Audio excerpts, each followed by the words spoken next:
Translation to text 16 is, as if in fear of Hiranyakashipu, the planet Earth, which consists of 7 islands, delivered food grains without being plowed. Thus it resembled cows like the Suravi of the spiritual world or the Kamadahu of heaven. The earth yielded sufficient food grains, the cows supplied abundant milk, and outer space was beautifully decorated with wonderful phenomena. Translation to 17. By the flowing of their waves, the various oceans of the universe, along with their tributaries, the rivers, which are compared to their wives, supplied various kinds of gems and jewels for Hiranyakashipu's use. These oceans were the ocean of salt water, sugarcane juice, wine, clarified butter, milk, yogurt, and sweet water.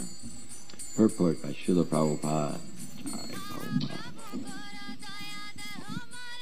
The water of the seas and the oceans of this planet, of which we have experience, are salty.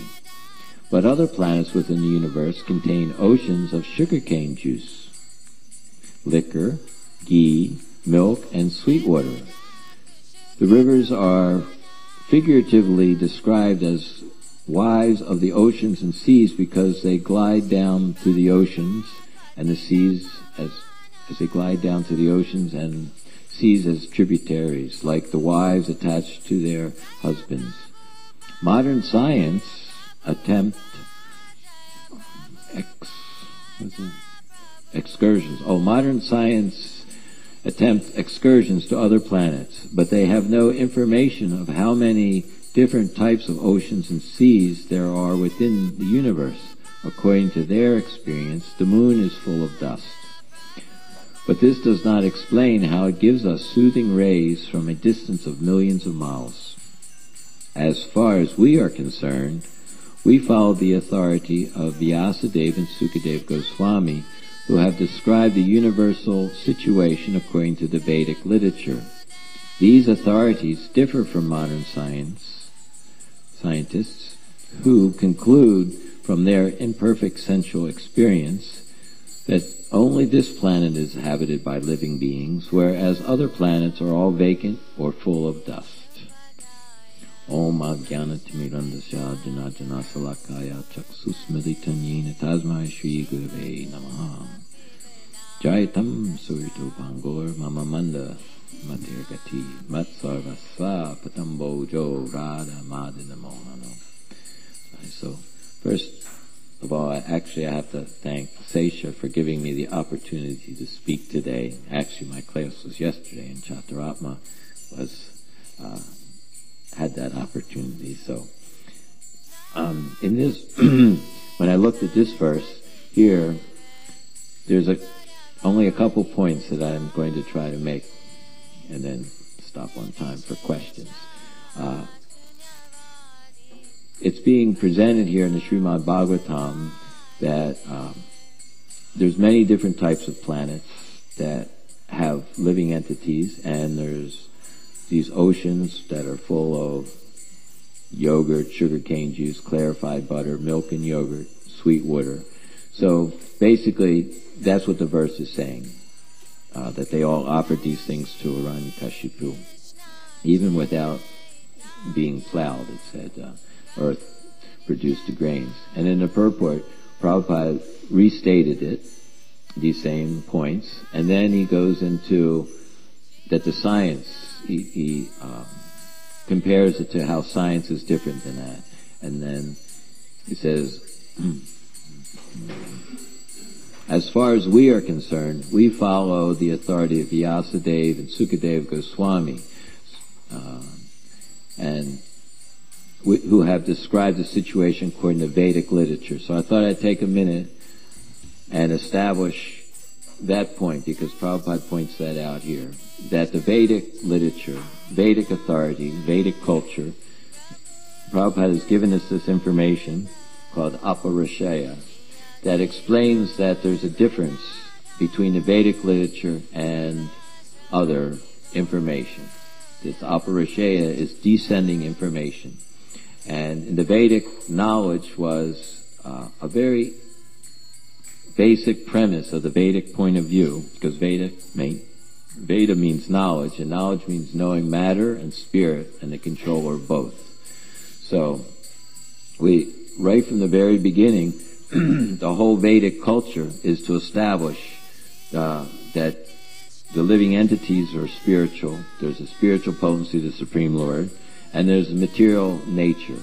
So everything is always divided with that preliminary process of understanding. And just like in the Sri Upanishad, it says that, text number 11, only one who has that can understand, only one that can understand the process of nescience, of how matter works, and the process of knowledge, side by side, can transcend the influence of repeated birth and death and enjoy the full blessings of immortality. So the Vedic culture was based on that understanding, that one must know the greatest of all. You must understand what is Krishna, what this material world is, and what he is. And everything was based on that. So Prabhupada points out the defect of when the conditioned soul identifies with the senses of the body, which are imposed on him, he comes up with he has four defects, that he makes mistakes. Error is human. His senses are imperfect, and his senses are imperfect. He makes mistakes. He's an illusion, and there's a propensity to cheat. And sometimes they're explained that there's a progression in those, that one who is inattentive while hearing, he stays in illusion, and then he identifies with his senses, and he makes mistakes based on that. And when he tries to explain knowledge based on that sensual understanding, then he's a cheater. So that was the Vedic. Vedic knowledge is free from those four defects.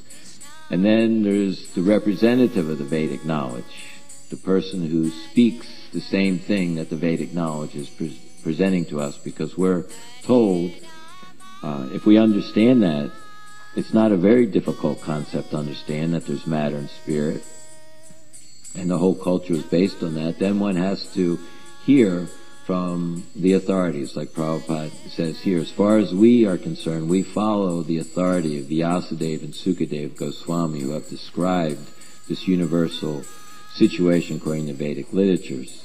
So Prabhupada also points out that the scientists are using imperfect sensual experience. So the whole sensual experience is being grouped as one way of receiving knowledge that's imperfect, and the Vedic knowledge is perfect. And that's pointed out.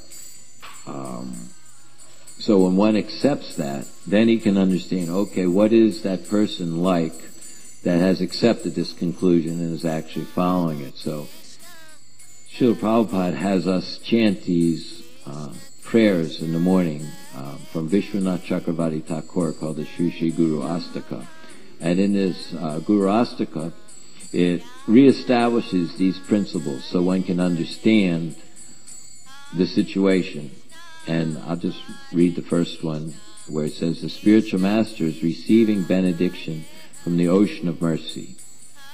So of course we understand that ocean of mercy is the spiritual nature, and he's in touch with the spiritual nature, so he's received that mercy.